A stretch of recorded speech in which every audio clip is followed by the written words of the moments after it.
प्रदेश सरकार के 8 साल पूरे हुए हैं। उस उपलक्ष्य में जिस ढंग से भाजपा के द्वारा अपने विकास कार्य और जनता के लिए क्या कुछ किया, चूंकि आप भी प्रतिनिधि जो चेयरमैन है प्रेमलता राठौर नवाबगंज की चेयरमैन के प्रतिनिधि हैं, जानना चाहेंगे ऐसा क्या कुछ नवाबगंज में नया हुआ है, क्या नवगढ़ के लोगों को ऐसी सौगात दी है प्रदेश सरकार के अलावा, बताने का कष्ट करें सर। देखिए, ये 8 साल बेमिसाल सेवा, सुरक्षा और सुशासन एक कार्यक्रम प्रदेश सरकार द्वारा आया हुआ है, जो कि आगे 16 अप्रैल तक ये चलने वाला है। और इसमें विभिन्न कार्यक्रम हैं जो लगभग हम लोगों के लिए रोज आए, जनसंपर्क भी है, उसी की एक कड़ी ये है पीसी इत्यादि करना। तो इसमें जैसा कि आपने अभी पूछा मुझसे कि नगर हमारे माननीय विधायक जी द्वारा अभी जो पीसी हुई थी उसमें काफ़ी विस्तृत रूप से पूरे विधानसभा के कार्यों के बारे में, मुख्य कार्यों के बारे में बताया गया। वैसे तो विकास कार्य इतने हैं आदरणीय योगी जी की सरकार में, आदरणीय मोदी जी की सरकार में विकास कार्य इतने हैं कि अगर एक एक कार्यों की समीक्षा की जाए तो शायद इसके लिए 2-4 दिन भी कम पड़ जाएंगे। लेकिन चूँकि इतना समय न किसी के पास होता है, न चैनल में इतना समय मिल पाना संभव है, इसलिए प्रमुख रूप से ही कार्यों को बताया जाता है। रहा सवाल आपका नगरपालिका के माध्यम से, तो पिछले लगभग श्रीमती प्रेमलता राठौर के कार्यकाल को 2 वर्ष मई में पूर्ण हो जाएंगे। इन 2 वर्षों में जो नगर के विकास की जो नींव रखी गई है उसमें आप ये मान के चलिए लगभग 54 रोडें इंटरलॉकिंग की कंप्लीट हो चुकी हैं और कुछ मार्ग ऐसे डाले गए हैं जो कि जिनमें नाली और कच्चा कार्य किया गया है। ऐसे कुल मिलाकर लगभग 100 के आसपास की रोडें कंप्लीट हो चुकी हैं। दूसरे, यहाँ एक चेतराम पार्क था जो कि पिछले काफ़ी वर्षों से अधूरा बना पड़ा था, उसका भी जल्दी ही शिलान्यास हो जाएगा। उसका कार्य कंप्लीट हो चुका है, बस उसमें छोटे मोटे थोड़े से एक मूर्ति का कार्य शेष रह गया है। मूर्ति आते ही उसका कार्य भी पूर्ण हो जाएगा। बिजौरिया में शमशान भूमि का कार्य प्रगति पर है, बाउंड्री वाल उसकी हो चुकी है, दाह स्थल बनने वाला है, शीघ्र ही उसका कार्य भी कंप्लीट हो जाएगा। इसके बाद हमारे पास एक याकूबपुर में शमशान भूमि का पैसा प्रदेश सरकार द्वारा और आ गया है, उसके भी टेंडर जल्दी ही निर्गत कर दिए जाएंगे और उस पर भी काम शुरू हो जाएगा।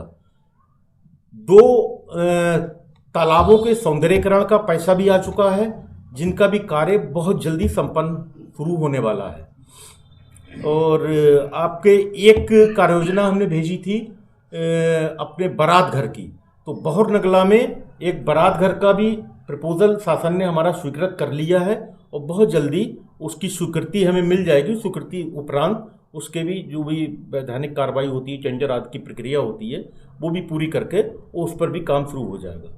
तीसरा, एक वहीं पर ओपन जिम का भी एक हमारा प्रस्ताव गया हुआ था बहुर नगला में, वो भी कार्य उसकी स्वीकृति भी जल्द ही आ जाएगी। यहाँ से स्वीकृत होकर चला गया है, शासन से भी स्वीकृति के लिए आगे भेज दिया गया है, उसकी भी स्वीकृति आने वाली है, उसका भी पैसा आते ही उस पर भी कार्य शुरू हो जाएगा।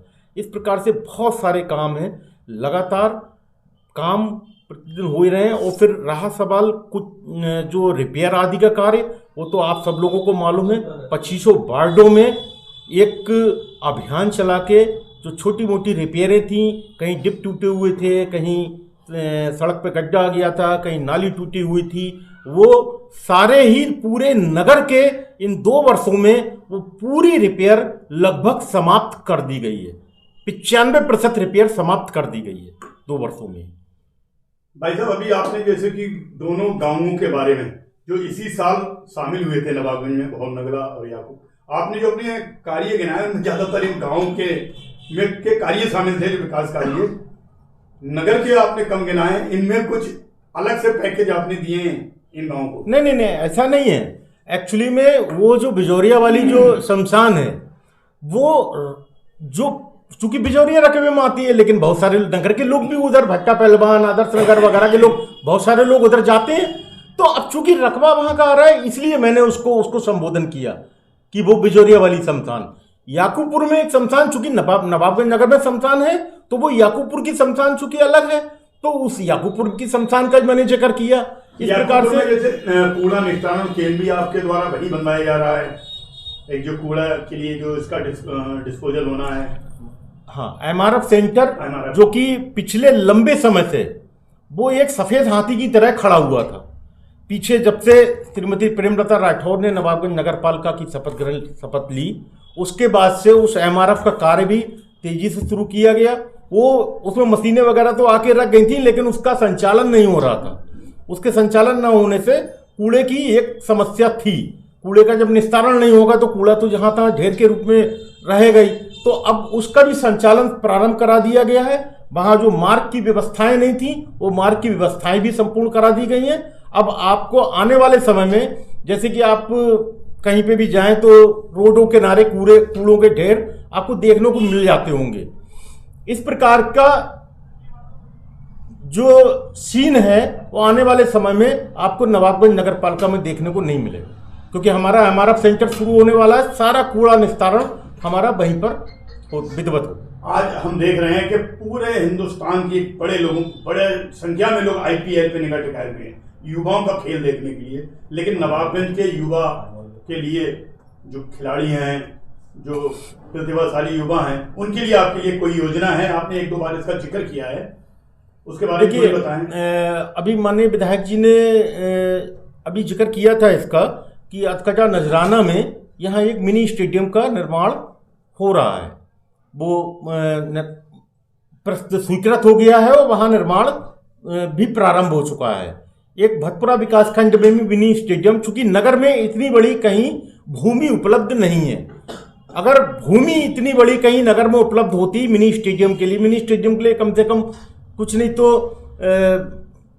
2-4 एकड़ जमीन चाहिए। इससे कम में मिनी स्टेडियम यदि बनाते हैं तो कोई मतलब नहीं है।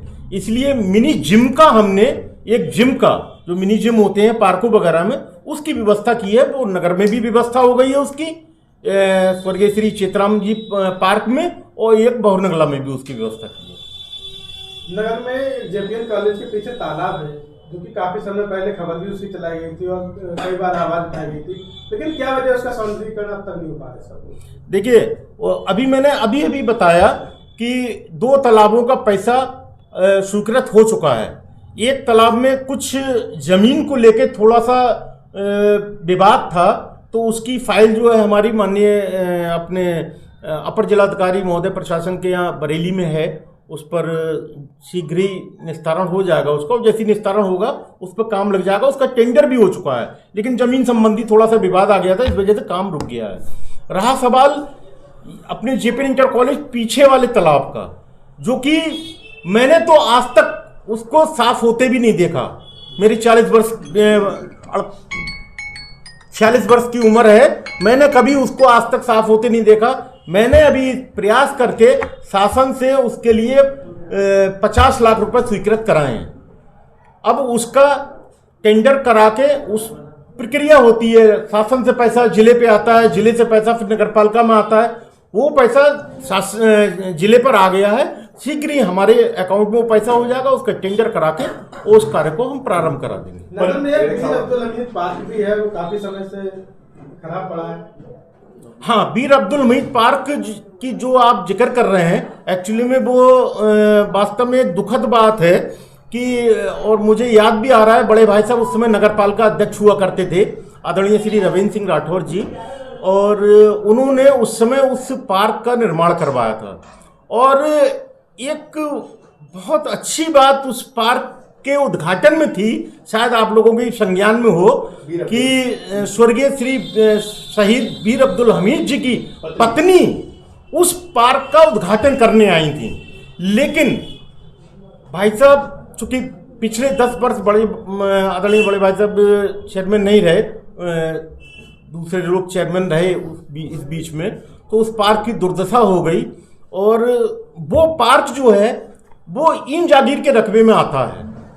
मैंने शासन को लिखा है कि इस पार्क पे जो कुछ भी सौंदर्यीकरण है, चाहे वो हमें जिम्मेवारी दे तो हम भी करने को तैयार हैं, या फिर ग्राम पंचायत जिस ग्राम पंचायत के अंतर्गत आता है उससे उस पार्क का सौंदर्यीकरण कराया जाए। चूंकि वो नवाबगंज का एंट्रेंस है, पीलीभीत की ओर से नवाबगंज के लिए आने के लिए एंट्रेंस वही है।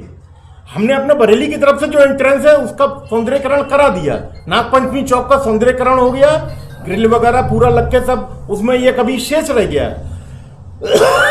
वहां एक हमारा फाउंटेन और लगना है, एक फव्वारा लगेगा, लाइटें लगेंगी, बेंच वगैरह पड़ गई हैं, इंटरलॉकिंग हो गई है, सारे काम हो गए हैं, लेकिन फाउंटेन शेष रह गया है और लाइटें शेष रह गई हैं। वहां पे भी एक इसी प्रकार से कार्य होगा और यही हम चाहते हैं, इसी प्रकार से एक फाउंटेन और लाइटें वगैरह लग के ये भी कार्य संपन्न होना चाहिए। पनघैली नदी के लेकर भी आपकी कोई कार्य योजना थी? आपने एक बार पीसी करके बताया था कि इसको सौंदर्यीकरण होगा, पिचिंग बनाई जाएगी, लाइटें से, क्या उस योजना पर कुछ अब तक कार्रवाई आगे हुई? हाँ, मेरा ड्रीम प्रोजेक्ट है पनघैली का सौंदर्यीकरण करना।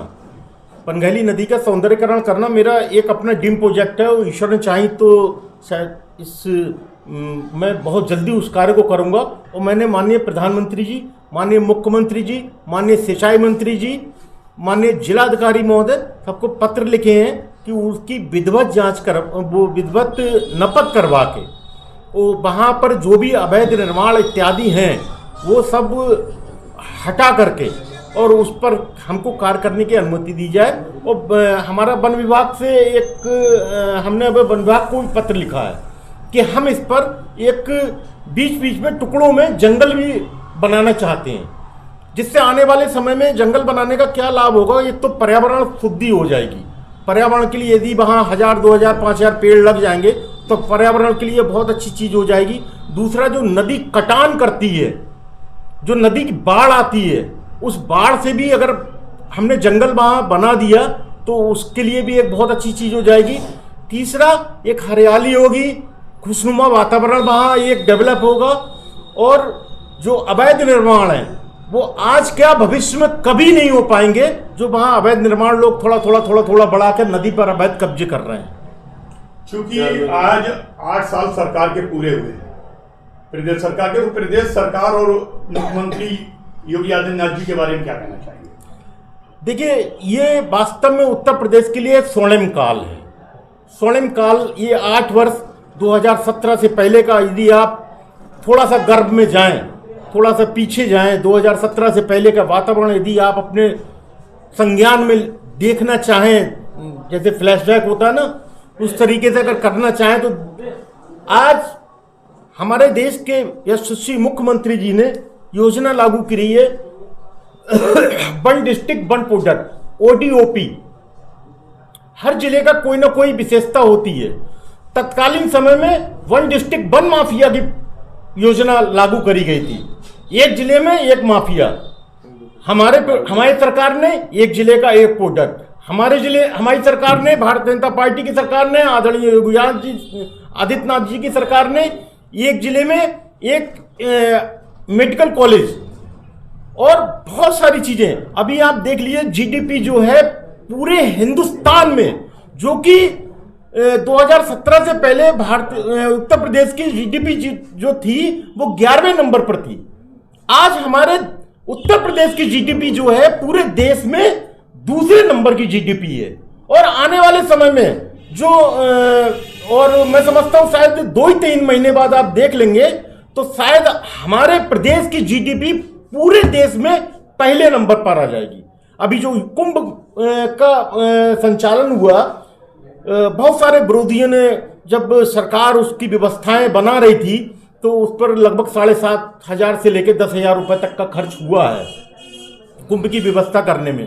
तब जो विपक्षी थे वो बहुत सारी अनर्गल बातें कर रहे थे कि बताइए, इतना पैसा ये कुंभ के आयोजन में खर्च किया जा रहा है, इससे ये कर दिया जाता है, इससे रोडें पड़ जाती हैं, इससे अस्पताल बन जाते हैं इस पैसे से। लेकिन आप देखिए, विजन होना चाहिए व्यक्ति के पास। यदि विजन है उसके पास तो वो विकास भी करेगा, अपनी धरोहर भी सजा के रखेगा, अपनी सभ्यता, अपना कल्चर, अपनी संस्कृति भी बचा के रखेगा। उसी 10,000 खर्चे से, 10,000 रुपए का जो खर्च, 10,000 करोड़ का जो खर्च हुआ, उसी से देश ने 3 लाख करोड़ रुपए का जो राजस्व भी प्राप्त किया है। और ये 3 लाख करोड़ का राजस्व अभी चूंकि समापन हुआ है, जैसे ही सबका समावेश हो जाएगा, जीडीपी दोबारा से जब उसकी व्यवस्था बनाई जाएगी तो हो सकता है हमारे प्रदेश की जीडीपी नंबर 1 पर हो। ये एक मुख्य मार्ग है। ये एक्चुअली में मैंने माननीय विधायक जी से भी निवेदन किया है, मैंने माननीय सांसद जी से निवेदन किया है, और मैंने पीडब्ल्यूडी के लिए माननीय केशव प्रसाद मौर्य जी को भी पत्र लिखा है, क्योंकि ये रोड जो है ये पीडब्ल्यूडी के अंतर्गत आती है। तो इसके लिए पीडब्ल्यूडी के लिए पत्र मेरे द्वारा लिखा जा चुका है। माननीय विधायक जी ने भी इसमें प्रयास किया है, और ईश्वर ने चाही तो जल्दी इस मार्ग के लिए, चूंकि ये मेरी इच्छा है कि अब ये जब भी बने तो ये सीसी रोड पड़े, चूंकि कोलतार वगैरह की रोड पड़ती है वो जल्दी खराब हो जाती है। रोड तो चूंकि पीडब्ल्यूडी वाले ने कुछ समय पहले ही डाली थी, लगभग शायद 1.5 वर्ष हुआ होगा, 1.5 वर्ष पूर्व ही डाली थी, लेकिन वो फिर से जीर्ण शीर्ण अवस्था में पहुंच गई। चूंकि कोलतार की जो रोड होती है उसकी लाइफ बहुत ज्यादा नहीं होती है, इसलिए मेरी इच्छा है कि ये अब जब भी पड़े तब ये सीसी मार्ग पड़े, तो कम से कम लंबे समय तक इसका ये खराब ना हो।